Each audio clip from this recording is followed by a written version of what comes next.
And we are live. Welcome, folks, to episode 3684 of the Survival Podcast. It's a Monday. That means it's just me. You get a Just Jack show today. And today we're going to talk about mushrooms. Now, I recently had a couple people on as part of a mushroom series. I had a couple on that has a small mushroom business focused mainly on the health aspects of mushrooms. And of course, I had Olga on from Mushroom Mountain, and we talked more about the cultivation of mushrooms for improving garden soils. We're going to also have Olga coming back on fairly soon to talk about mushrooms for health as well. And I've got one of the folks over at North Spore that will feature pretty prominently today as well, with some options that there are for you to cultivate mushrooms in your own home. I've got somebody coming on from them to talk about specifically the cultivation of mushrooms using the type of tools that they have, like mono tubs and what they call a boom room, which is kind of a take it all the way to the edge thing known in the mushroom world as a Martha tent, named after Martha Stewart, kind of DIY, do it at home, grow your own food type of thing. And I'll let you know right up front, I will be doing a lot more with mushrooms, including videos for you. The folks over at North Spore, I reached out to them in a variety of ways, and they actually have a fairly large team. I think the guy that I'm talking to about coming on the air, I think his name is Matt. I'm not sure, but I think that's what it is. And I talked to him by email, and I talked to somebody else called Nate at North Spore through DMs on X. And I said, hey, I'm not one of these creators that's like, hey, give me free stuff, in order to do a review, but I really like your boom room. Would you sell me one at cost? And the response was, I'll just send you one. So they sent me a boom room. They sent me a box of 3 different spawns and some of their mushroom coffee. So it seems like a good partnership forming up. The person I'm talking to about being on the air wants to do a discount from MSB. I'm just waiting to hear back so we can get them entered. That'll give you 2 mushroom vendors with some different things, Mushroom Mountain and North Spore, to get product from. And that will probably be, unless somebody comes to me with something really unique in the space that neither of these companies offer, that will probably be it for partners in the mushroom space and MSB. If you guys have noticed over the years, I try not to saturate it with just taking everybody and have really good premium partners that complement each other so we do not dilute mind share with all of the vendors so they get something out of it too. All right, with that, before we get into it, let's go ahead and hear from our sponsors of the day today. Sponsor of the day number 1 today is Jeff, Berkey Guy Gleason at USABerkeyFilters.com. Water is incredibly important to your survival. You should be drinking the best, cleanest, freshest water on a daily basis. I want you to think about something else, though. Like, they have these boil water advisories sometimes, like, hey, something's messed up, you should boil your water. Usually whatever's messed up was messed up for a while before they figured it out, and you were drinking it the entire time. If you're on a well like me, you might think you're immune to this, but the reality is the only person that tests your well is you. So if you have a contaminant issue in your well, and most of us that own wells, maybe we have our water tested annually, and that means you can go a long time without knowing you have a problem. So this is something we should all be aware of, and all filtering our water. And I'll just tell you this way. When you put water through a Berkey, in most instances, it just tastes better. Jeff is the guy you want to talk to about it, not some guy that started selling them at a gun show yesterday or something like that. Deal with the original Jeff, the Berkey Guy Gleason, who's supported this show now for over a decade.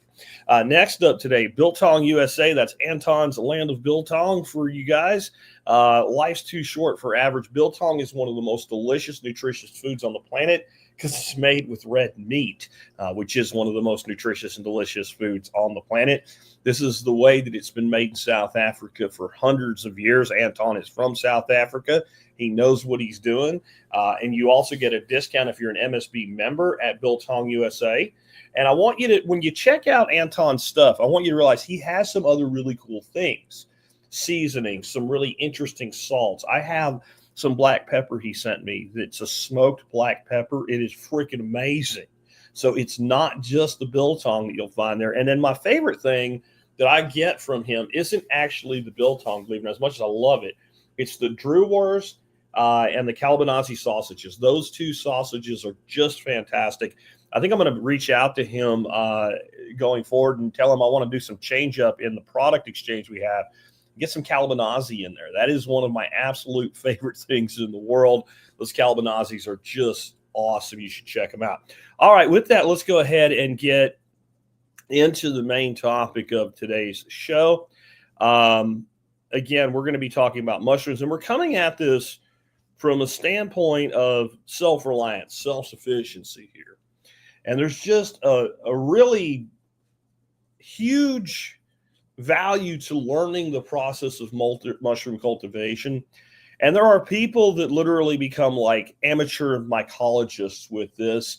They use agar gels and tissue samples. They keep everything laboratory level. When they're doing something, they have like overhead convection hoods and really sophisticated equipment.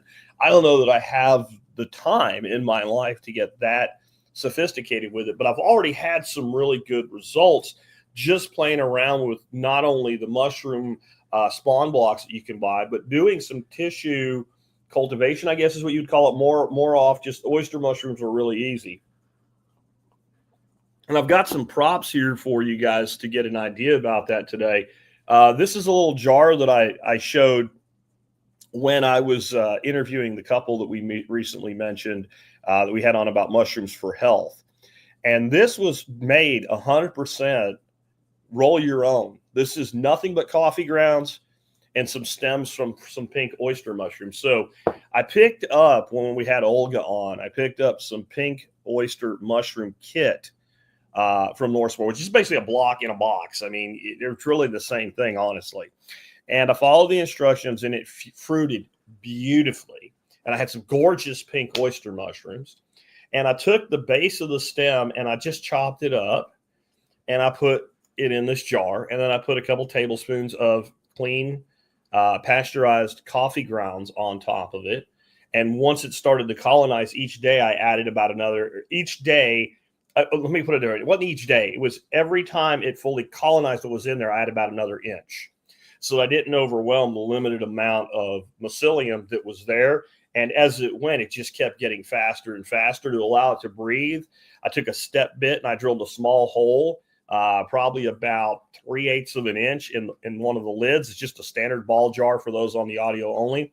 And I put a little bit of breathable first aid tape over it. This is one of the things that's, from the research I've done, used heavily by mushroom cultivators, especially low-tech people like myself. And this is about 2 weeks worth of adding this material, maybe 3 at the most.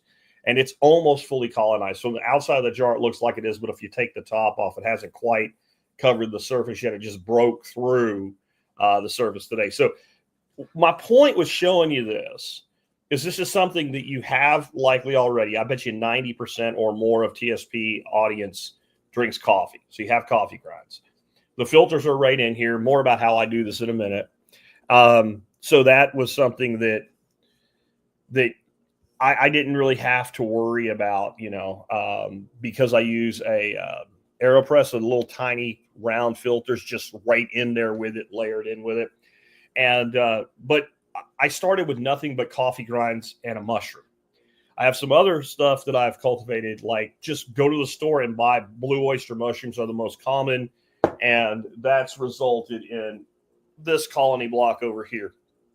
And for those on the audio, I've got one of the small Ziploc Tupperware type containers. I guess it's probably 2 quarts in volume.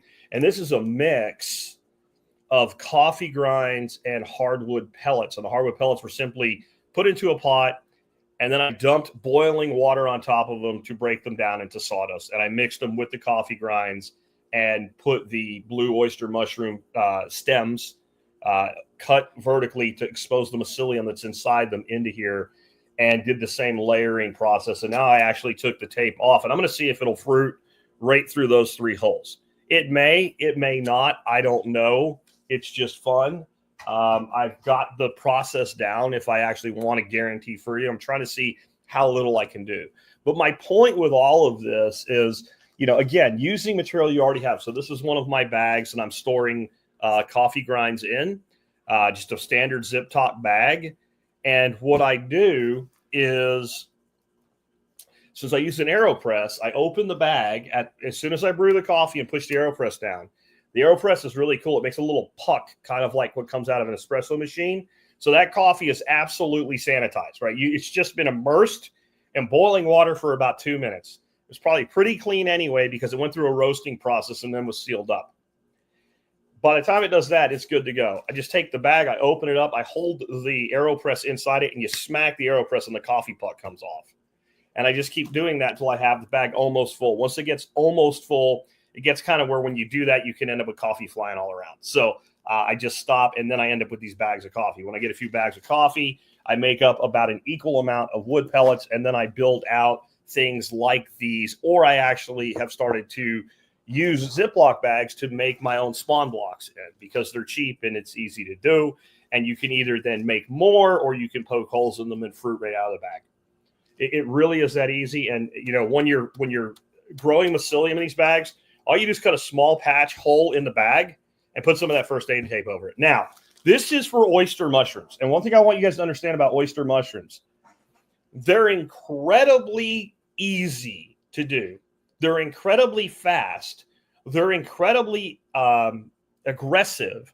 And unless some specific contaminant that can outcompete them gets into your medium, they're going to take it all over. Now, that doesn't mean they're always going to fruit for you or always going to fruit nice for you. And I'm not saying all oyster mushrooms, oyster varieties like blue, golden, pink, Italian, pearl, phoenix, which I'll talk about more in a bit. Those types of oyster mushrooms, they are probably the easiest thing you can do. Everybody says King Strophoria, and I think if I lived in Tennessee or north to the east where it's always humid, I would agree. But down here, indoors, oyster mushrooms are just stupid easy. And you can literally start with no trips to anybody's mushroom website, get a little information on YouTube of how to do it, because I'm not really going to go into exactly how to produce mushrooms today. More why and the what of it, right, instead of the how. And but you can go to the store, you can buy some oyster mushrooms, cut them open, make spawn, and start producing oyster mushrooms. And as I go through some of the advantages today, I'll talk about some other techniques that I'm starting to play with or I've seen other people do that I think are really cool. Now, I just want to explain there is an oyster mushroom called king oyster. We're going to talk about that today. It is kind of the holy grail of oyster mushrooms. It is delicious. It's amazing. They grow really thick stems, and the stems are better than the caps, which is one of the few mushrooms where that's the case. They require a little bit more specialized equipment to get reliable fruiting and form from, but we'll get to that today as I go through all this. But that's just kind of the why we would do this. The fact that you can take garbage, I mean, essentially garbage. For most of us in this community, we would call it compost material, right? We wouldn't call it garbage, but for most of it, it's garbage. You're talking about sawdust, straw, and coffee grinds as your primary medium, okay? And I want to kind of talk about why this is such a great thing to do from a self-reliance, self-sufficiency standpoint. First of all, it's a fast turnaround. If you're doing oysters, you take about 3 weeks to make spawn to the point where it's like this, and it will fruit anywhere between another week to 2 weeks it will take to fruit. Once you get that rolling, then it doesn't really matter how long it takes, though, because if you have new batches coming in every week, you have mushrooms coming week after week after week after week after week. And it really is one of the best things that you can do for yourself if you are in a small location, like an apartment or a very small house with a very small yard or things like that. I've been trying to help people that are in like the apartment, garden home, tiny, teeny ass backyard where they really can't do much for a long time with food production at home. And what I've come up with up to this point has been mostly hydroponics, because hydroponics can be done indoors, outdoors. Even if you're outdoors, you can still use supplemental lighting if you have limited light capacity because of what side of an apartment building you're on or something like that. And it is a fantastic way to go. It's very fast, high turnaround, high dollar crops is mostly what you do in hydro. Sure, you can grow peppers and tomatoes, but the best thing to do with hydroponics, indoors anyway, or small scale, porch hydroponics, is going to be your greens. And that's a very expensive crop, but it doesn't have a lot of calories. Right? It doesn't have that much nutrition. It's just an adjunct. And so you're doing something, or herbs, which are great and incredible flavor enhancers. And everybody should do herbs. But nothing that is really a source of protein is going to work for you in an apartment. I know some people have done quail in apartments and all, but they kind of stink. They kind of make a mess, and you're going to be limited in the size of the scale that you can do. If you have at least a garage, as long as you can control temps to some degree, you can do quail in a garage in a single stack, and you can produce a lot. But again, it's an animal. It requires a lot more attention. If you don't take care of it, it dies. Mushrooms, you can kind of just put the pause button on. You can put spawn into a refrigerator for a couple, 3 weeks, no problem, and then take a break and then come back and start producing again. In fact, putting it into a refrigerator, I've learned, is one of the ways to actually stimulate fruiting. That you create kind of this frost, like warm weather frost and then warm up stage that actually can trigger fruiting in a lot of different mushrooms. And when you're resting spawn, so I've had a spawn block, it fruited, and I'm going to let it rest and try to fruit it again. A lot of times the best thing you can do is throw it in the refrigerator for a day and then bring it back out and put it in its fruiting environment, and it's more likely to fruit. When I say fruit, I'm talking about the part we eat. Fruiting bodies is what it's called in the mycological world, where the mushroom is really this, the mycelium. That is really the mushroom. We see come above the ground as the smallest component of the whole, and it is what we call the fruiting body, or the mushroom is what we call it that we eat. So by giving it that kind of rest period, we can often get something that's already fruited to fruit again for us, and that's really cool. But very fast turnaround. The other thing is, since it can be done indoors, and in some climates, it's best done indoors, that means you can do it year round. So there's no time when you can't grow mushrooms. If your environment is such that no mushrooms will grow, you probably can't live in it. Because like a perfect temperature to fruit the largest majority of mushrooms. Now, some like it cooler and some like it hotter. But like that perfect zone where you get the most fruiting, especially out of like oysters, is about 70 to 75 degrees Fahrenheit. Most of us keep our homes in that range, and maybe we're a little bit warmer in the summer if we're being a little bit miserly with our electricity or something like that. But we can go to something like a Phoenix oyster during the warmer part of the year. They like to fruit up to like 90 degrees Fahrenheit, so there's no problem with those. I'm actually now growing Phoenix oysters in my bioreactor compost. I'm also growing another oyster called patty, or another mushroom. It's not an oyster at all, called patty straw, in another one of my bioreactors, and see which one works better. But since you can grow indoors, and you can do it with really sophisticated tools, or you can do it with something as simple as basically a cheap indoor greenhouse like we use for starting seeds, or a tub, like a Rubbermaid tub. You just wanted to be clear, mushrooms do want light, especially at the point where they're getting ready to fruit. Light is actually pretty important. They don't need the amount of light that, let's say, a tomato or a pepper does, but they do need light. It also orients them as to where to fruit. And I want to just pause for a second here and talk about why they fruit in the first place. What's going on when they do that? Because this is important to know. They fruit to reproduce. The same reason a tomato fruits. Now, they're not a plant. Mushrooms are not a plant, and they're not an animal. They're literally called the third kingdom. They're fungi. But there is no benefit to a mushroom in fruiting unless it's going to reproduce. So when that mushroom opens up, it begins to let spores go. And those spores are what colonize other places. And just like plants, they make billions of spores.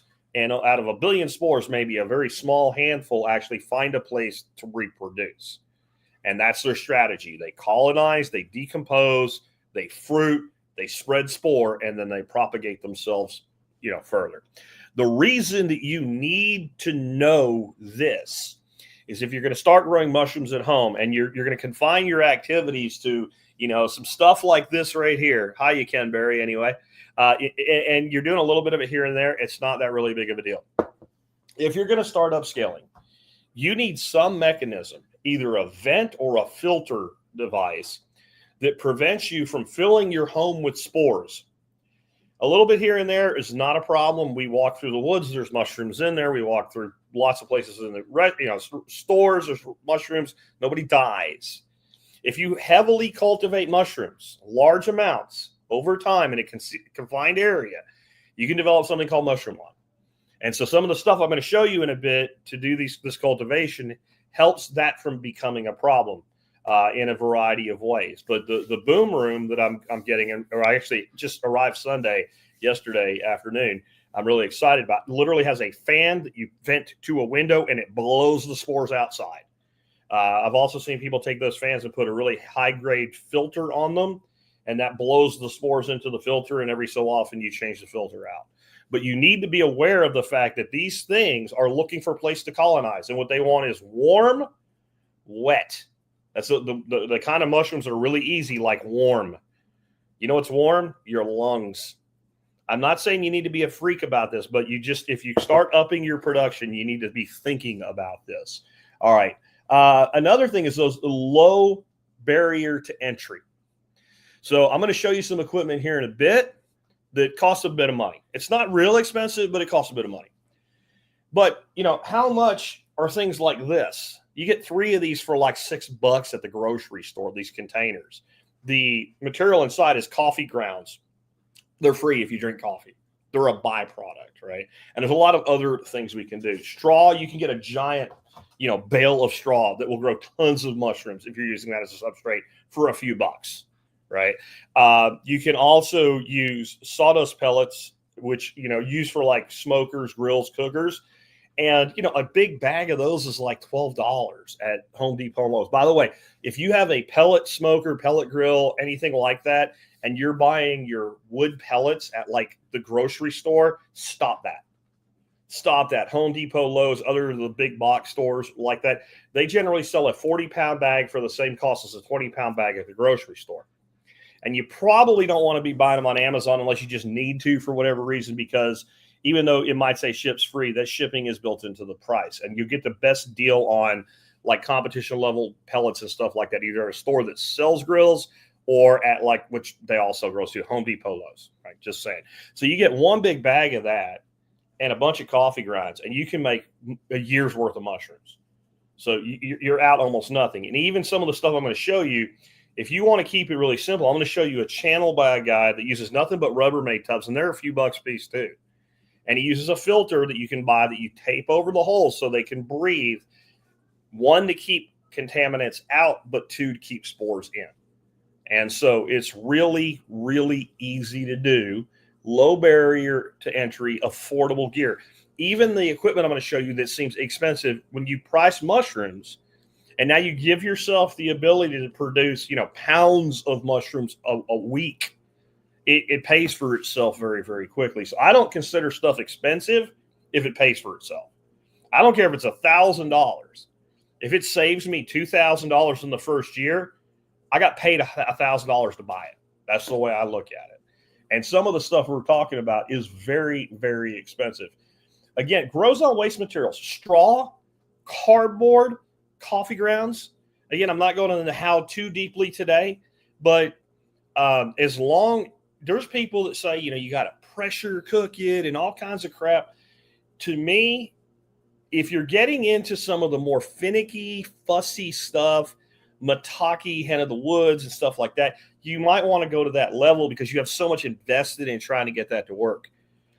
When it comes to like oysters and King Strophoria and patty straw and all these other really fast production mushrooms, if you've soaked that stuff in boiling water, there ain't hide nor hair of anything alive in there that can outcompete the mycelium network. But when you start seeing like blues and stuff, unless there's some weird mushroom strain that has it, like you want to see nice, pretty white. When you start seeing weird colors and stuff on a spawn block, it's probably been infected with some kind of mold or some kind of foreign fungus that you don't really want. But hey, you might want to separate it from other fruiting environments where it might spread. But you can always still try to fruit it. It's not that big of a deal. You're not out much. They're also very high nutrient. Now, Ken Berry's here. I would say that the mushroom fits just about every diet under the planet, though I don't know how Ken would feel about it being carnivore because it's not, right? It's not an animal. So Ken can weigh in if he's still listening about whether he would consider mushrooms acceptable on a carnivore diet. But I'll tell you, they're damn sure acceptable on a keto diet, a primal diet, a paleo diet, a ketovore diet, right? A vegan diet, a vegetarian diet, the standard American shit diet. I don't know really any diet that excludes mushrooms. So they're universally acceptable to people, except the people that say, I don't like mushrooms. What I've found, though, really, because I've had people insist to me they don't like mushrooms. And when I ask them what kind of mushrooms they've eaten, inevitably, the only mushrooms they've ever had are sitting on a Pizza Hut pizza. They're the standard white button mushrooms. They probably came from Western PA, where they grow most of them in the country. And they're not that great, especially cooked that way. I mean, I'll eat them. I like that real mushroomy flavor. I actually really, really, really like. And that's a great thing to me. But I get why it's very assertive. And when they're cooked on a pizza, they're only like half cooked. There's a big difference between heavily sauteed and cooked on top of a pizza. And that mushroom flavor floats over the whole pizza, where even if you pick them off, you still taste it. If you don't like it, you don't like it. I get that. But there's a big, like what I did yesterday, we did a smoked chuck on a pellet smoker. And I took some shiitakes, cut the stems off. I always dehydrate those, make them into a mushroom powder to make mushroom stock from them, because that flavor is really good from those. But then I sliced them and I marinated them with some ginger and a little bit of brown sugar and some Worcestershire sauce and some other things. And then I drained them after that marination. And when I cooked them, I put them in a hot carbon steel skillet. And I took another skillet and I set it on top to push the water out of them. And I sauteed them until they browned. And they tasted more like some sort of a meat, like a marinated Asian beef, than they tasted like a mushroom. There are mushrooms that you can make taste like crab. I mean, literally, it will taste like crab meat, and that is lion's mane. Cooked a certain way, lion's mane will taste like crab meat. If you like crab meat, you'll like lion mane cooked that way. If you cook lion's mane another way with different seasoning, it literally tastes like steak. Now, I'm not going to say it tastes like a USDA prime grass-fed ribeye that was dry aged. I'm saying it's more like meat than what you would think of as a mushroom. If you take a mushroom like a king oyster and those long, beautiful stems that are about the diameter of a scallop, if you cut them about as thick as a scallop, like a ocean scallop, the big ones, put some cross hashes in them and follow a recipe I won't give you here today. You can look it up. And you cook those in a pan and you saute those. They taste an awful lot like a scallop. I think part of that is the mind interprets what it sees as what it knows, and that helps your taste buds say, okay, this is a scallop. But they have a texture very similar to a perfectly done scallop. They have a flavor very similar to it. If you take pink oyster mushrooms and cook them the right way, cut up and cook until they're a little bit crispy, and use a little bit of like smoked paprika with it, it tastes like freaking bacon. Okay, this is why I'm doing this today. Everything I just gave you, you can grow in an apartment closet on stuff that you throw away. On your garbage, you can grow all that. Now, again, the king oyster, unlike everything else I said, requires a little bit more sophistication. Not that you can't do it, but if you want consistent results and good form and large mushrooms, it's one of those that needs a little extra environmental control. But you can do all that, and all of those you can culture yourself. Or once you get your hands on some spawn, you just can keep multiplying spawn. You can buy one block of spawn. And if you know how to do this, you can multiply that spawn 1,000-fold. And every time you're going to make a fruiting block, you can take a little bit off of it and make another batch and keep going. It is perpetual, perpetual, perpetual. Think of it like you guys that do aquaponics and hydroponics. What do you do with your green onion tips? You throw them in there and they grow back and you cut them off. And then what happens? They grow back and then you cut them off and they grow back. There's a difference between growing a green onion. You can buy a bunch of green onions for 99 cents and growing something like a king oyster mushroom. You know that shit I said about you can make it taste like scallops. There's other things you can do it. But you know what they cost? You know what they cost at the Whole Foods? Not Whole Foods. What is it? Central Market down in Yuppie Land. The only place I've seen them around here. I can reliably get them in a store. $24 a pound. And it grows on garbage in a Rubbermaid tub. And you can grow that in your house. Now, you can see why I think this is an important topic for people that are in those smaller locations that want to be able to produce their own nutrition. And there's very high value to the nutrient and the medicinal properties of all mushrooms, even the shitty little white button ones that I'm not that much in love with, right? There's nothing there. And Suburban Homestead Outfitter says, remember to take caution with spores and lungs. We actually covered that earlier, but thanks for repeating it because it's true. But they are very high nutrient and they are a complete protein. Now, I've heard people say some dumb shit. Oyster mushrooms have more protein than meat. No. Or oyster mushrooms have more protein than many meats. No. The grams per ounce is a fraction of what beef or chicken or pork or fish or anything with a face has. They do not have more protein as in grams of protein per ounce of mushrooms. Okay. They don't. And I usually hold questions to the end, but Roar Tribe, no, I do not have. That's Patrick. I do not have a how-to on my YouTube channel yet, but I'm going to give you some resources today with other people doing that for you in just a minute. But that will be coming because we're starting to up production now instead of just playing with it. But when I say complete protein, what I mean is there are different amino acids that we get in protein when we eat various forms of meat or other things. If you eat beans, you get some of what are known as the essential amino acids. An essential amino acid means you have to consume it or you will become deficient in that and eventually protein deficient, and it will lead to illnesses and eventually death. If I take away all your protein, you will die. If I take away all your fat from your diet, so you eat nothing but carbohydrates and protein or carbohydrates and fat, eventually you will die with either one. And if you try to live on just carbohydrates, if you could pull it off with no protein and no fat, you will also die. You can take away all your carbohydrates, eat zero carbohydrates for your entire life, and you can be perfectly healthy. Protein and fat you have to have. You're not going to get much fat from a mushroom, like none, but you do get a complete protein. And what I mean by that is you will get all the essential amino acids. And some of them we don't even need a lot of if we're getting enough protein otherwise. So this is why vegans in particular hone in. There's two big reasons that vegans hone in on mushrooms as an option. One is because of what the complete amino acid profile, and two is because you can make it taste like meat. And I don't mean to pick on any vegans, but no one's out there trying to figure out how to make turkey taste like broccoli. Okay, but there's a hell of a lot of people trying to figure out how to make something taste like meat without it being meat. And what I'll say is some of the best cooking recipes you will get for your mushrooms is vegan chefs that are doing things with mushrooms. And I think that that's one of the places, like when I shared some of the stuff you can do with Chef Ken Daniels. I'm like, don't let the vegan thing throw you. Look at what you can do with the mushroom. So I might make a lion's mane and it'll come out a lot like a steak. I'm not doing it to replace a steak. I'm doing it because it freaking tastes good that way. And now you're getting the complete protein and high nutrient. You're also getting all of the health benefits as well. Mushrooms in general are highly anti-cancer.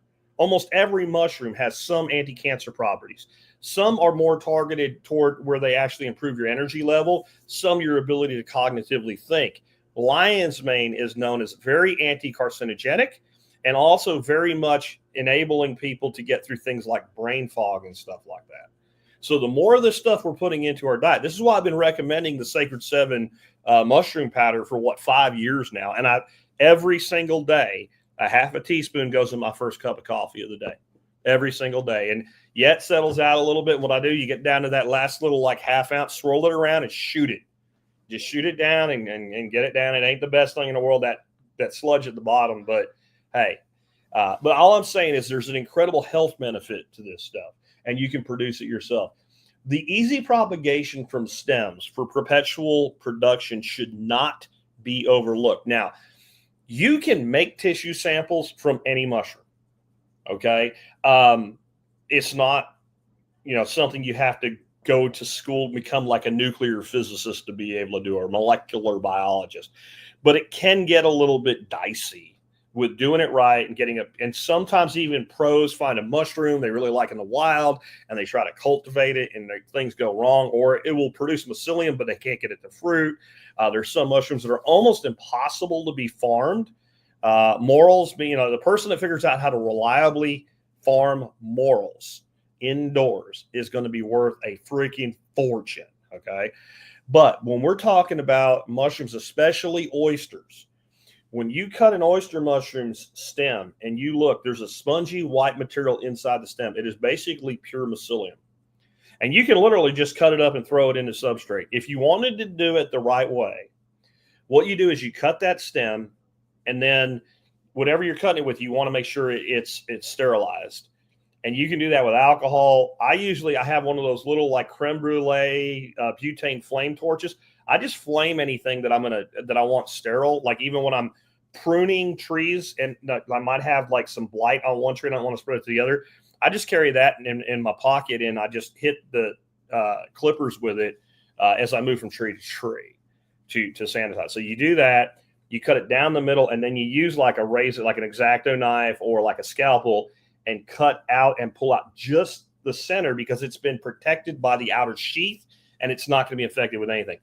I've never done that. I've just chopped it up and thrown it in there. And you can even see there was just like a whole bunch of stems I threw in the bottom of this, and that's all I did. And this, I can tell you by looking at it, this is a very well colonized substrate, and that is pure white. The only thing I see that's any color is a little bit of pink where a stem is or that because it was pink oyster. So you can do it either way, but there's the right way and then there's the okay way, like the low-tech way. But the fact that you can do it, is huge. The fact that you can, especially if you select a few strains of mushroom that you produce reliably and you learn whether it's lion's mane or any of these other ones too, if you learn how to use the fruiting body itself to cultivate the next round, or if you simply don't always, you never use all your substrate and you keep it from being infected, you can go on almost forever with production. Or, maybe eventually a spawn gets an infection, it starts to poop out or whatever. You can still just buy one more block of it and start all over. I mean, this is the definition of self-reliance, right? It's more the definition of self-sufficiency, right? Self-reliance, we measure in how long we stay self-reliant. Self-sufficient, we measure what percentage. You can become 100% self-sufficient in the production of basic mushrooms. And I don't know a lot of things that you can do that have the ability to do it anywhere, small space, have this much bang for the buck, this easy to do, basically grow it on waste and never stop doing it, and eventually never have to buy something from anybody again. Suburban Homestead said, pinks are like a weed. Great summer grow very easy. I agree. And there's some other things I'm going to talk about you can do with spawn other than just fruit the spawn directly. There is a case for doing this outdoors, and I've been trying to figure out how to make that work in my climate, which can be difficult, specifically this time of year, as the humidity will eventually, by God, please go away, and we will get out of our humid state. We're going to get a very arid state. It'll be like the desert in Arizona for about 3 months when that happens before the humidity comes back. And you can upgrade to high-value gourmet varieties like king oyster or chestnut or a bunch of these other really expensive mushrooms with some basic equipment. And I want to show you some of the equipment if you're on the video right now. One, I'm going to tell you, I have a discount deal I'm working with Northspore, but I'm going to bet you the discount that they do when this sale goes away, it still won't be as inexpensive as it right now. This is kind of like for small scale production, the kind of ultimate.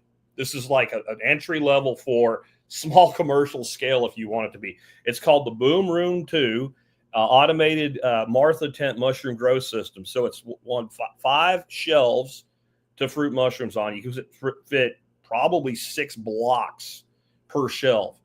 It's got the vent system to get rid of your spores either into a filter or out a window. It's got the controllers. It's got the humidifier. It's got all the sensors. It's got everything. And they're normally $525. And like I said, when I reached out to them, I asked if they would sell me one at cost. That was my goal, is to buy one from them at cost. And I said, I'll do a review for you. And they said, we'll just send you one. So I don't hate money, and I wasn't about to say no. But I'll tell you what, I think this is at $389.99, and I have not made any affiliate deals with them. I am not going to get anything out of this. if it were me and I wanted to do this and I wanted to be able to grow the more complicated mushrooms, I wanted to be able to go to the intermediate and advanced levels when you go on these sites and you look at the different spawn. I would buy this today because I would have. If they would have said, hey, our cost is $380, I would have said, here's a credit card number, send it on. I wouldn't even have hesitated. And this is marked down today 26%. I'm thinking whatever deal they come up with for MSB, it ain't going to be 26% off. Most companies can't sustain a discount like that. I'm guessing that they're looking to bring in more customers, and they know if they sell you a boom room and you can reliably produce, you'll probably become a long-term customer. I'm thinking that's like a loss leader price is what I'm saying. But I can understand when somebody says, I don't want to spend that out of money because it's still a significant amount of money. The tent they have, this is part of what sold me on their product in the first place, is this is not like the little greenhouses that I've recommended. It is built differently. The people that make, again, what they call Martha tents, basically it's DIY version of this. First of all, the sale price they have, I don't think you can do a DIY with the full Monty, right? The sensors, the vent, all of it for that price, even with the cheaper greenhouse. But they will sell you just the tent for $119.99. Part of this is the way the bottom is so it doesn't leak, and the way everything form fits, and the way it has set up for vents.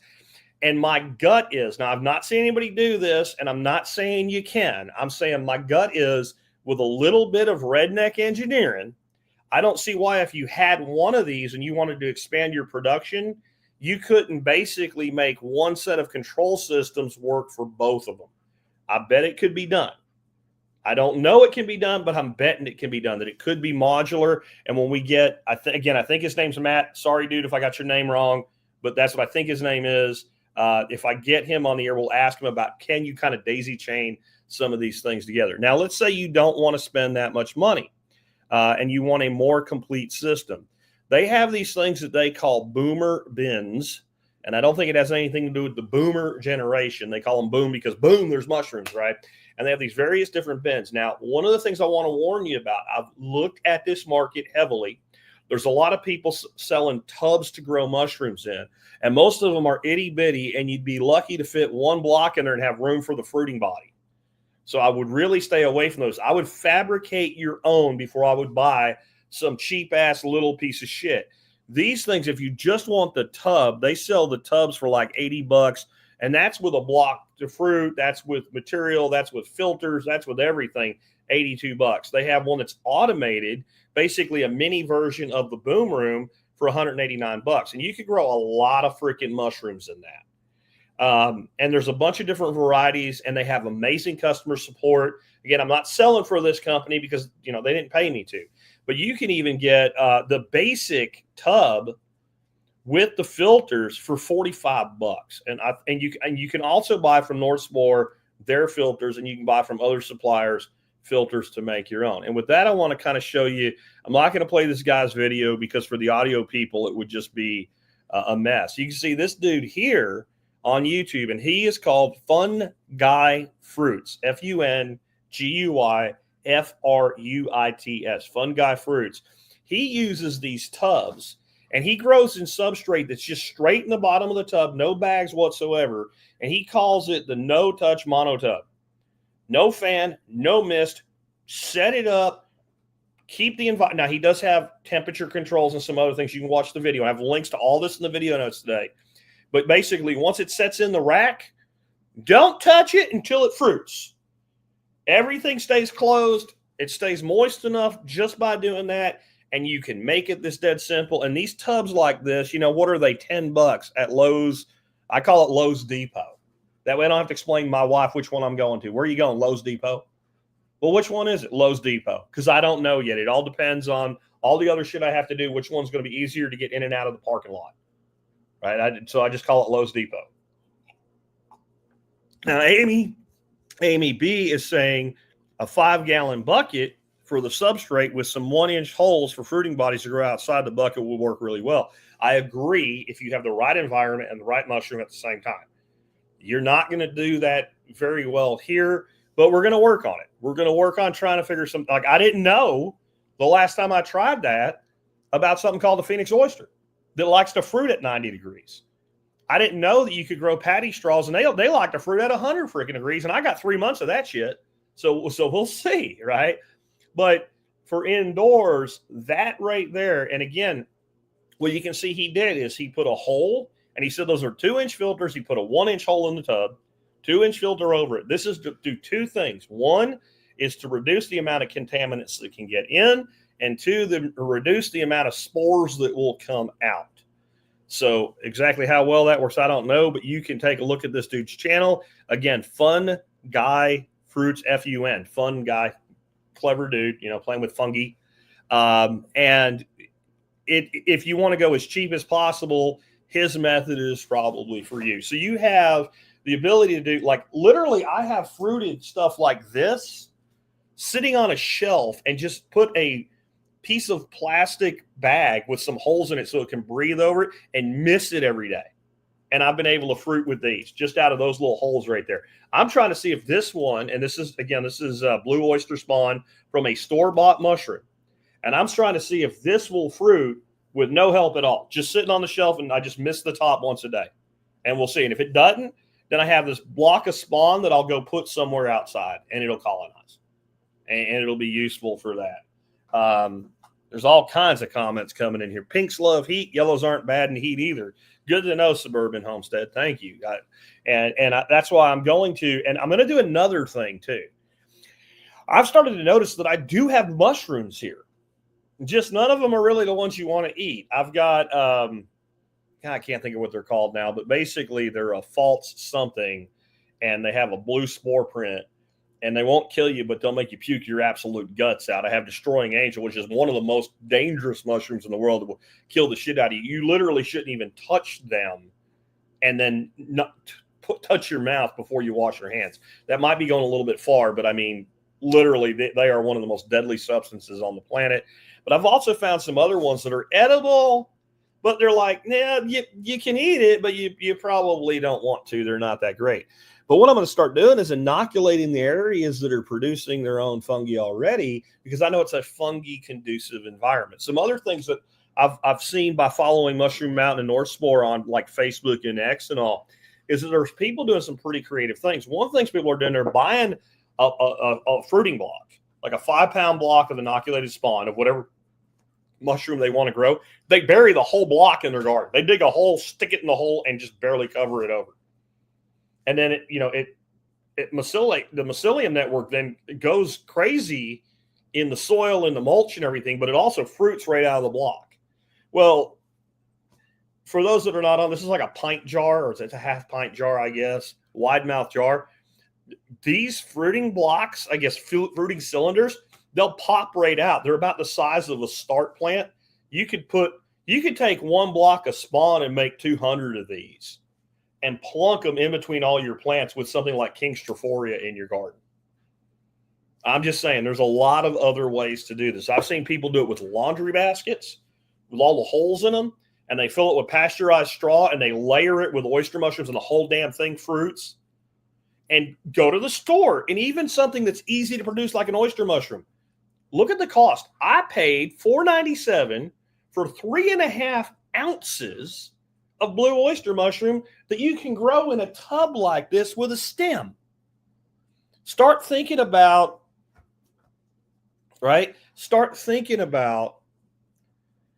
how much money this can save you.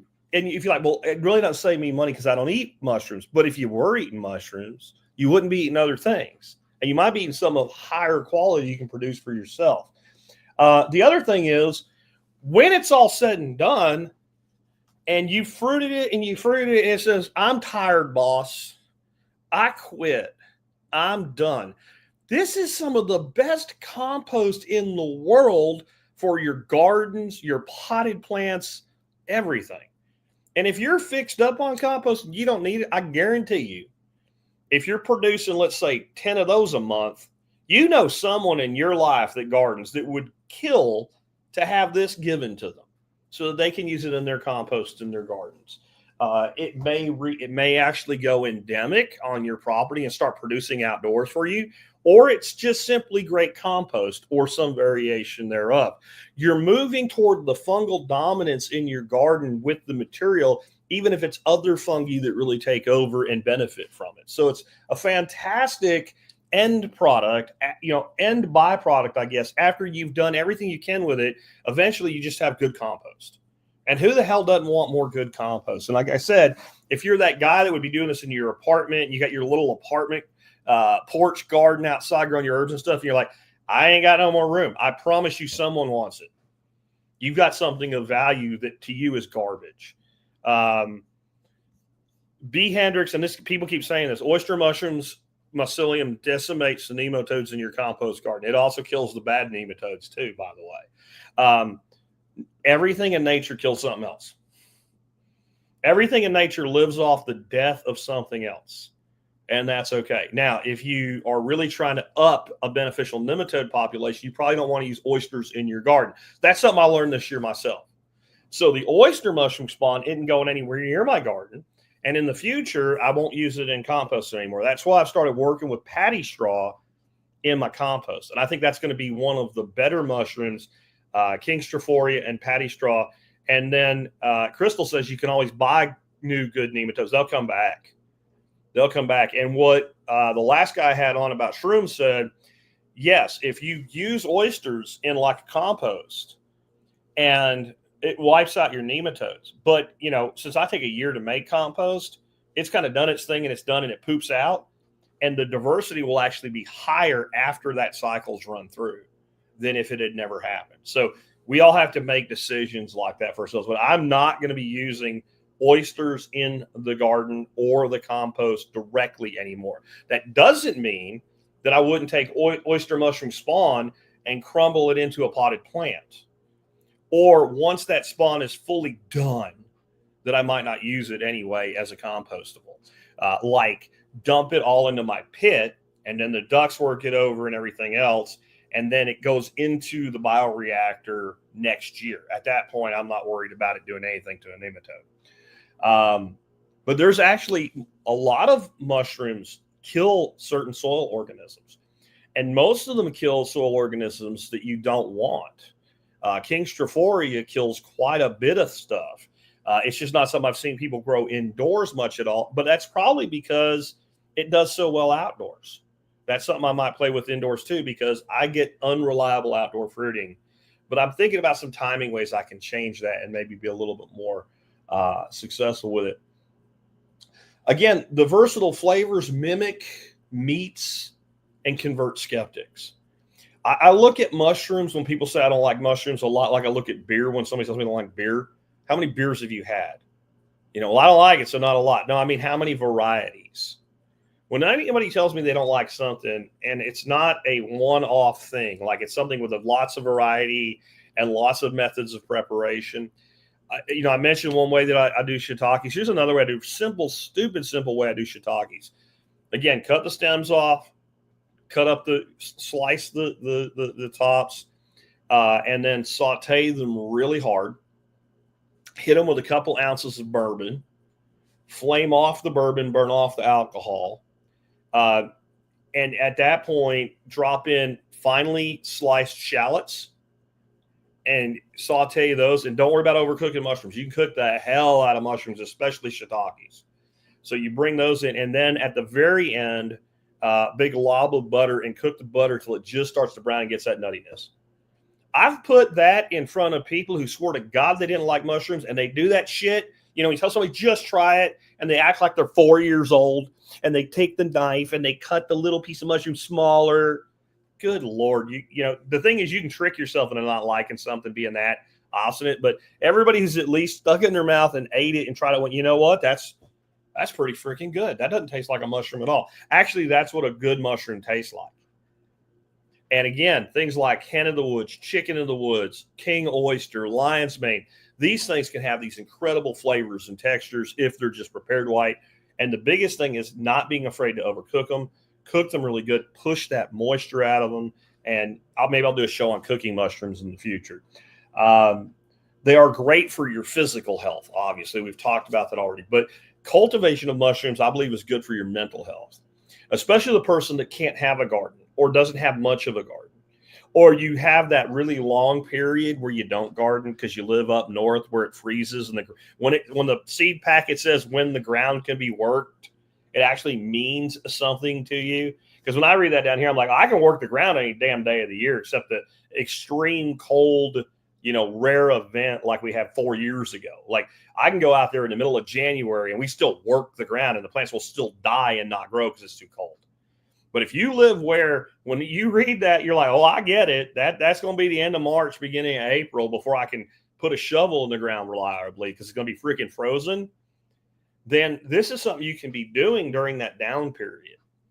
It's also, again, I think it's good for your mental health, not just because of the nutrient value, but the activity and the investigation. And I think that as we become adults, we become less and less curious. And this is a big part of why I always try to stay curious. And this is why I guess some people would say I'm a polymath, because I learn a lot of things. When something really gets to the point where like, I kind of know that, I want to go do something else. And this is a great something else to do, because if you really get into this, like, I don't think I'll get that deep into it. I'll get a system going that produces enough for us to eat and be happy, right? That's what I'll do. But if you really get into this, you will absolutely never wear it out. You can be a legit mycologist with a college degree. You can go into mushroom cultivation. You can do it for 25 years, and you don't know jack diddly shit versus the whole of what there is to be discovered. I mean, people like Paul Stamets have literally figured out how to make beehives out of mycelium to get rid of mites. We have no idea what we can unlock with this third kingdom. And so it is a great mental exploration. It's a great physical result. Again, anti-cancer properties, high in vitamins that are very hard to get from any other edible source, especially if you don't eat a lot of meat. I mean, I do, but for a lot of people that might matter. And in a grid down long-term situation, the ability to produce something like that is incredibly valuable. And you don't just have to produce edible mushrooms. You can produce reishi, right? One of the best medicinal mushrooms in the world. You don't want to eat it. It tastes like crap, but it's incredibly useful as a medicinal. So you can grow medicinal and culinary mushrooms this way. It will also develop two sets of skills that I think are incredibly important and also would be very useful for homeschoolers. Scientific skill set and homestead skill set, right?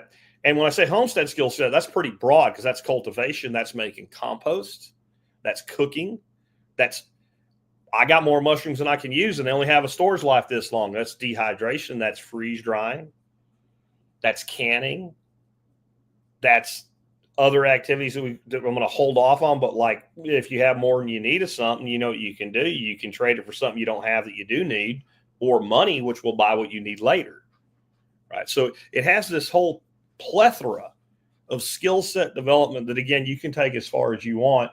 It encourages curiosity in food, ecology, and foraging. I don't know anybody that's got into mushroom cultivation that hasn't started looking around and see what you can find in the wild. Be really, really, really, really, just to be clear, really, really, really fucking careful, because there are mushrooms that will make you shit your brains out, puke your guts out, or die, or make you so high you'll climb up an oak tree and try to fight with God, right? You need to know what you're doing. You need positive verification, but you won't get hurt by looking at stuff. You won't get hurt by taking pictures. Get in some of the mushroom identification groups on Facebook. And this is what they generally want. I've been in several groups. They all pretty much want the same thing. They want you to take a picture of it from the top and the side. They want you to take a picture of the underneath so they can see the gills. They may, if they're not sure, ask you to do a spore print. You'll need to learn how to do that. A lot of times they want to see, like, if you pull it out of the ground, if it's not something grown off of a tree, what's the bottom of the stem look like? Sometimes they want to see the middle of the stem. These are real experts that know they're giving you advice from 1,000 miles away. They don't want to kill you. But the big thing they want to know, where'd you find it? When did you find it? See the top of the mushroom and the bottom of the mushroom. And most stuff that we can reliably forage and eat, that will be enough. Now, there are some families and varieties where there's some really toxic ones that look a lot like, be careful. I wouldn't mess with that. But you will want to start looking around in the forest, in the woods for other mushrooms if you start cultivating. And you're going to be wanting to find something that, hey, I can take a tissue from it, and I can produce it at home, even if it doesn't work. The mental exercise there is out flipping standing. So it encourages you to be more curious about what you eat, how you medicate yourself, the ecology around you, and foraging. All of those are strong in the world of homesteading, self-sufficiency, self-reliance, and independence. It is real. Chuck Norris Gun Club says, shiny purple mushroom, not good. Don't ask how I know. Those sound like the ones that make you trip balls and climb a tree and fight with God to me, but maybe I'm wrong. I don't know. But if you're going to get in that, I'm not going into that world today at all with the whole psilocybin thing. But I believe there's incredible value there if you know what you're doing, you take the right amount, and you have somebody to guide you through what you're going to go through. Right. And there's also the whole microdose and everything. I'm not going to get into that today, but at some point, I will bring somebody on to talk about that as well, because one of the things I've researched and I found this fascinating, there's war vets, for instance. There's many different groups of people. War vets is one we have enough of to be a true cohort, and we can see what works with massive PSD problem. All right.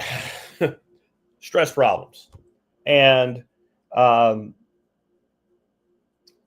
they have taken the medication. They have taken the counseling. They have done everything to get over their PSTD possible, and they still have problems.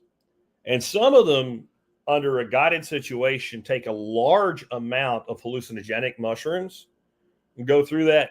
And when they come out the other end of it, it's gone. Not for the next day, or like, it's gone. It rewires them. Randall Carlson and Paul Stamets both have talked about those experiences and saying that you can have like one experience and it can alter you forever in a positive way. Again, do not do it on your own. Don't go find some shiny mushroom under a cow turd and think you can just sit down and eat it. And I mean, even one of the absolute experts at this, Paul Stamets, who I would trust my life in anything he recommended, is that safe to eat? Don't eat too much of that, whatever. His first experience, before he really knew what he knew, I remember him telling this story, and I talk about climbing up an oak tree and talking to God and you're trying to start a fight with him. It's pretty much what happened. Not quite that, but he did climb up a tree. So he got a bag of mushrooms. It was either him or Randall that said this. And instead of like using how much they were supposed to, they just ate the whole freaking bag of these mushrooms that they got off some stoner. And a storm was coming, and he climbs up the tree, and it makes me think of the scene in Forrest Gump where Lieutenant Dan's up on the mast of the ship yelling and screaming in the middle of the storm. But he was saying like he could see the trees floating in the distance, and it felt like his hairs on his arms were moving with the trees. And I'm thinking, that's because the lightning was making your hair stand up, fool. Don't do that, right? But there is something there. But that's not where we're at today. So let's leave that. It also, if you learn how to do this, it opens up the doors to community trade and barter. Again, when you have something of value and you have more than you need, then you can sell it or trade it. And this is one of those things that, you know, if you know how to do it and other people don't, it's almost like sorcery, right? That you can do. And then there's just the reality, like not everybody that listens to this show today and even likes to eat mushrooms and finds this interesting and is like, I'm glad he did that show. Not everybody's going to grow mushrooms. We all limit what we do to what we most want to do for the return that we get from it. And there's people that like, if I want mushrooms, I'll just buy them. But if their next door neighbor was doing it, well, they'd buy those. And this would fold in really good to like the micro CSA model I've talked about, like the person like me that has about 50 laying ducks. So they have a duck egg business. And then they say, well, you know what I'm going to do? I'm going to get some racks. I'm going to start doing microgreens, you know, and then they you know, put together a small weekly or bi-weekly thing of product that you put a set price on, and you market to your existing customers off your loss leader product, your eggs. And then eventually you did this core of products together, and every week for X dollars, they get whatever's available. That model, freaking mushrooms, man. Like, you're probably not going to, in your 3-bedroom, 2-bath house, grow enough mushrooms to become a supplier to like even a single grocery store. is going to probably need more than you can produce. But you could serve 20, 30, 40 customers like that, small scale production, no problem. If you went to the level of like building a climate controlled tough shed type environment, like a 12 by 24 with everything in it, you probably could serve 100 customers, regular customers. You probably could serve a couple small restaurants, high-end restaurants. And if you could combine that with microgreens, you'd really have something. John Dowie, somebody let John know about this episode if he hasn't found it already by himself, because this would be a good add-on for someone like him who has a dedicated grow room and grow space. When you start looking at product that sells for $20+ a pound, you're getting, now, of course, John's selling microgreens. He sells by the freaking gram like it's dope, right? But you get what I'm saying. This is a high dollar product. And when you get good at it, the production becomes very reliable, and it might even be seasonal. If you have certain mushrooms that need a lower temperature to fruit well, and you don't want to air condition an entire room down to 60 degrees, maybe those mushrooms get grown more in your winter where you're actually heating a little bit to keep it up that high. And maybe some of the stuff you don't want to spend so much money on cooling, maybe you go into the Phoenixes and the Goldens and what have you in the warmer months. But this is a product that can become a profit center.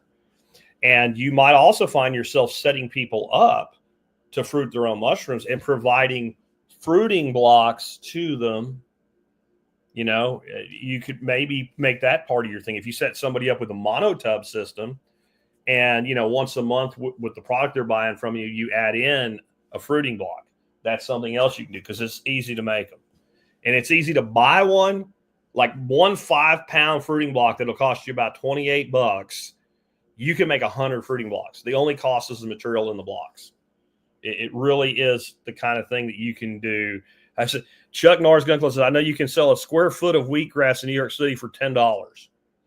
Yeah, there's a lot of things like that. And this is one of them. Small scale, quick turnover, high dollar return. So it has that community trade bartering, and it's scalable into that profitable home-based business. And it doesn't have to be huge. You can grow it as big as you want. There are companies like, if you go to Northspore and you click on About Us and you look at the team, you realize the size of that company that's been built almost 100% online. Just the sheer number of people that work for that company tells you this is not a teeny tiny company. Then you go look at Mushroom Mountain. I love working with Olga and them, and she's got a couple of people working for her, but she doesn't have a team that size. And she's got her niche carved out. They've got their niche carved out. And then there are people like the couple we had on a few weeks ago. You know, they're doing a very small operation, but they're growing very specific mushrooms for a very specific purpose, and they're scaling that business out. So it has that ability to scale based on what you want to do with it. It's all up to you. Anyway, I hope you enjoyed today's show. I have a few questions that I saw with my one good eye, and I marked, so we'll go ahead and answer them, and then we'll wrap up. Christopher says, why is a sterile environment so important for small-scale mushrooms, but not greenhouse? I visited Elijah Mushroom Farm, and we could walk into all the greenhouses without gloves or anything. You don't need it to be sterile all the time, first of all. But when you're growing in a greenhouse, and that would be like growing in the open, so you're doing buckets or beds or something inside a greenhouse, and they're growing mushrooms in there as a product, well, it's obviously not going to be sterile. The reason they're so hip on sterility with material is when you take a small container like this, and you're starting out with a very small amount of mycelium or a very small amount of spawn, there's a competition between all microorganisms that want to colonize something that's wet, damp, warm, organic matter.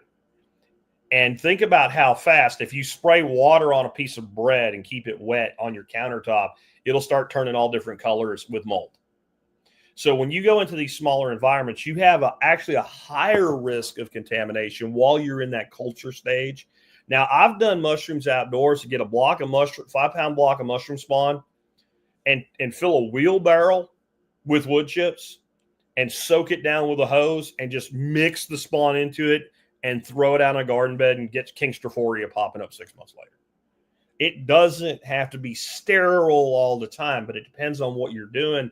And when you're in a business and you're trying to grow a product that's a $20 product, and you make 50 fruiting blocks and they all get contaminated, you can in one go lose thousands or tens of thousands of dollars. The other side of it is most of the people that get serious about this, they go into a very scientific mode and they're showing you the right way. Doesn't mean it's the only way, but it's the most reliable, consistent way. You'll see certain recipes for spawn material include things like adding gypsum. Do you have to do it? No. Will it improve your results? Yes, that's why they do it. So it's not that you have to. It's that there really is a need if you want consistency to be consistent yourself from your end. Trial and Error says, is there a link to take advantage of the sale? I guess you're talking about the boomer bin, the boom room. I'm sorry.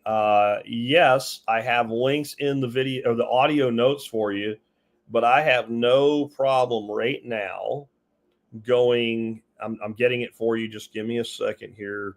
Grow kit substrates. Of course, I can't find it now. Monotubes and kits, Martha tents and systems.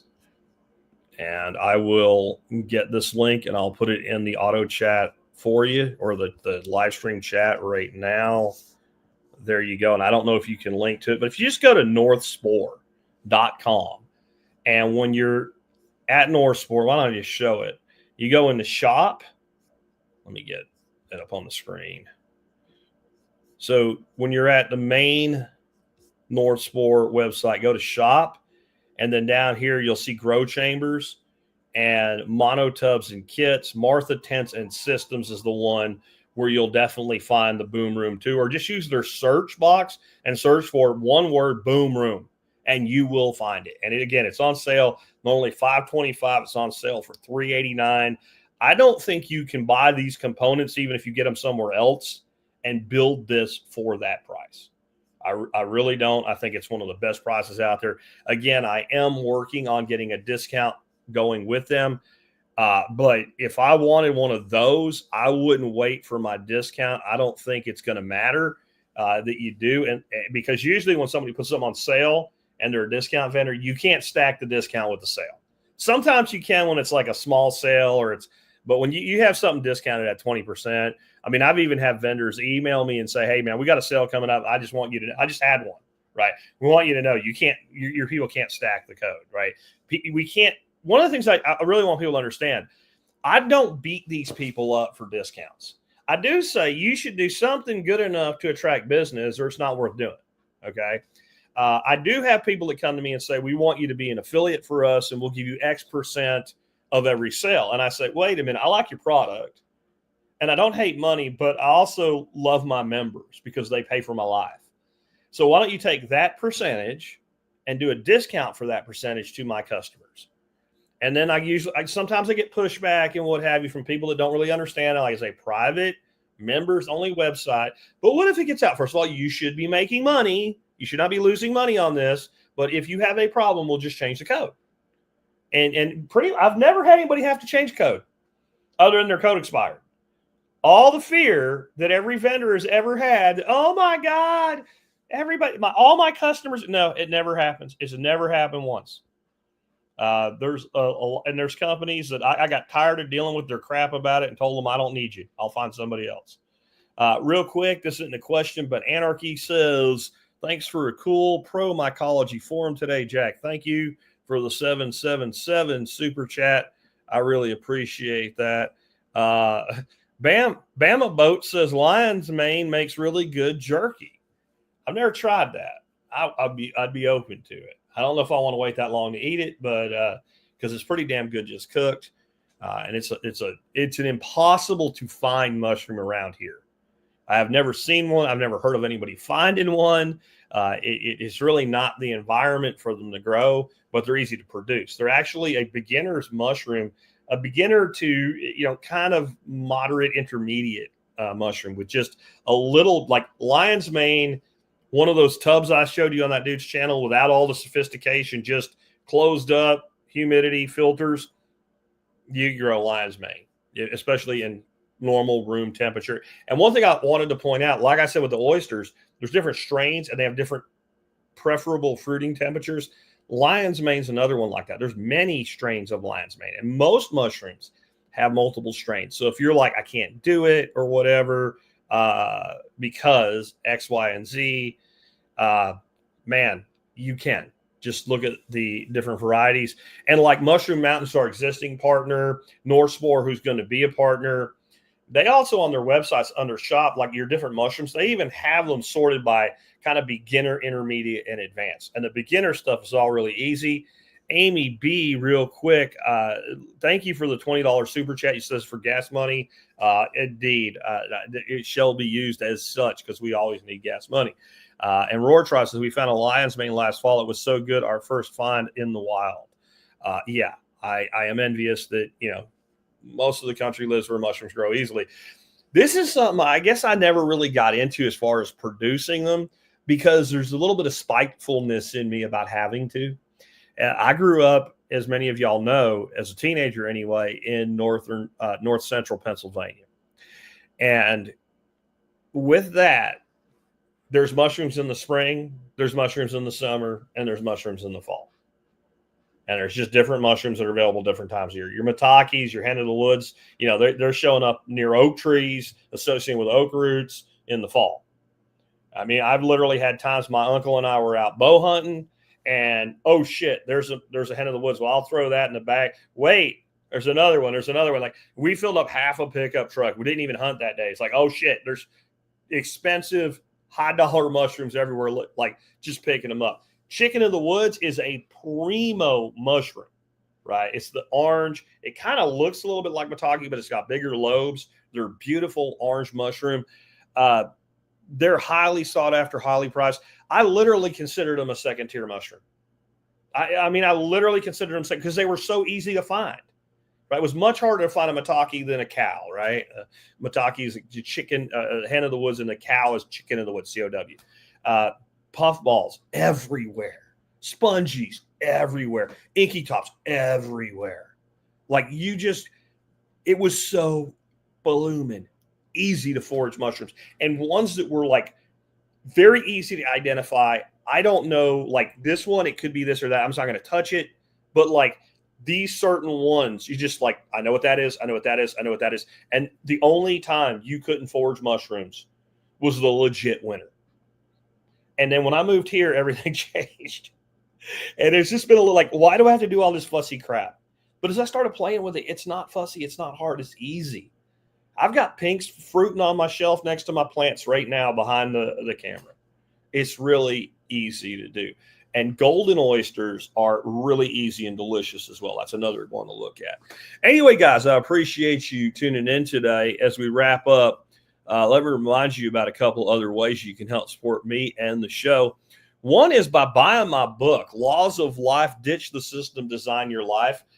We have definitely, and I want to thank everybody that participated in the ambassador program. We have definitely got out into the wild with this book because I know that most people that buy things that I recommend on Amazon go to tspaz.com first.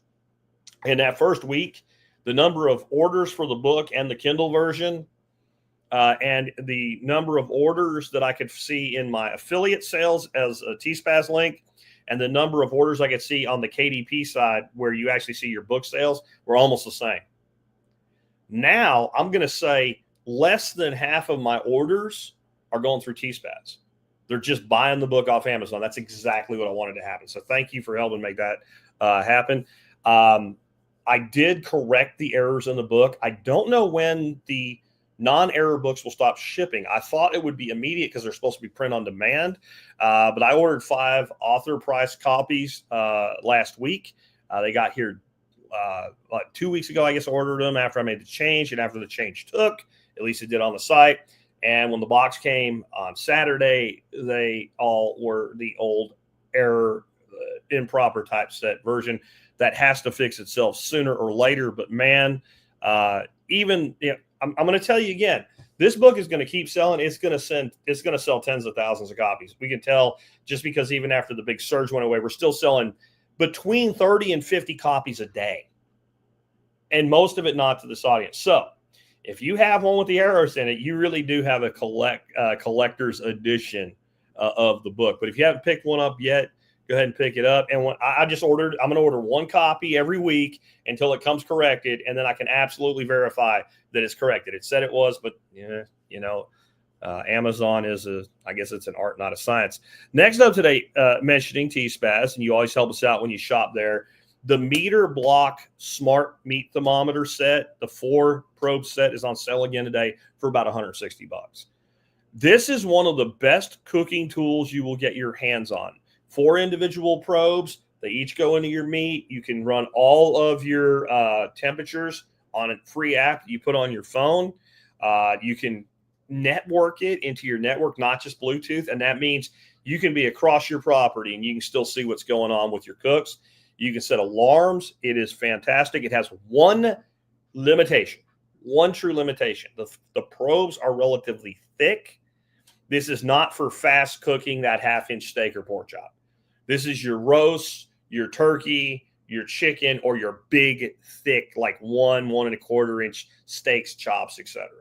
And it works beautifully for that. The only reason I haven't pushed this more is it normally sells for about $260. And I personally think that's a bit expensive for it. In the $150, $160 range, it is totally worth the money. When I first got one, it was on sale. I was like, oh, that's a good price. I didn't even notice it was on sale. And so I don't push it that much. Whenever it goes on sale, I bring it around. If you've had this on your to-get list, this is a good time to do it. About $160 is the floor. So about as cheap as it's ever been on Amazon. I use a tool to watch prices on all the products in my catalog. It's been $1 less than it is today. That's the cheapest it's ever been. Anyway, with that, thanks for everybody for tuning in. I really appreciate it. We got the week off to a great start. We also started the ChatGPT course this morning. If you're taking that, like I said this morning, keep working through it. If you want to take it, it's a 40-day course, so it's really almost 2.5 months because the weekend's being off. But when we're done, Tom and I will take a break. We're going to make some adjustments and we will release it again. So if you want to take that course, it will be coming again in the future this fall. With that, take care. Thanks again to everybody who tuned in today. Thanks to everybody who supported my work and everybody that shared my work. Please share what we do. Pick an episode you like, send it to a friend. Share one of the short videos. Anything you can do to help share this show helps us to reach more people. And I do believe that TSPC makes a difference in the world. There's a lot of podcasts out there. All they're looking for is attention, right? And you know what I could have done for attention today to get more than, 60 people in here at the peak in the live? I could have done a show on the new LA riots, and there could have been 500 people in here losing their freaking minds. And you know what it would do to make your life better? Not a fucking thing. I mean, we'll talk about riots here and there. There's a place where, hell, maybe we'll even do it tomorrow. But that is not what we're going to be. We're not just a podcast that's out there trying to get big names in for eyeballs, covering the most extreme examples of things for eyeballs, turn it into another political podcast or something like that. The type of thing we did today actually empowers people to feed themselves, feed their families, grow businesses, do shit that matters, that changes your life. We'll keep doing that. And the more you share what we do, the more people we can do it for. Thank you to all of you who've helped us over 17 years. We're actually 11 days away from the TSP birthday. June 20th, 2008 was when this show started. And that means that on the 20th of June will be 17 years at TSPC. Thank you to all. Jesse says, my daughter wants to read your t-shirt, Oil Gone in 10 years in 1960, another ice age in 10 years in 1970, acid rain destroys the crops in 10 years in 1980, ozone layer gone in 10 years in 1990, ice caps gone in 10 years in 2000. Here we sit in 2025 and none of that shit happened. None of it happened. There's a different message on the back. Basically, all we've gotten for all that stuff is scared a bunch and a bunch of new taxes and less freedom. So that's the shirt. David Price says, I remember the Jetta. Thank you, sir. Anybody that's been around since the Jetta days is truly old school TSPC. Again, thanks to everybody. I'll catch you tomorrow with a totally new episode.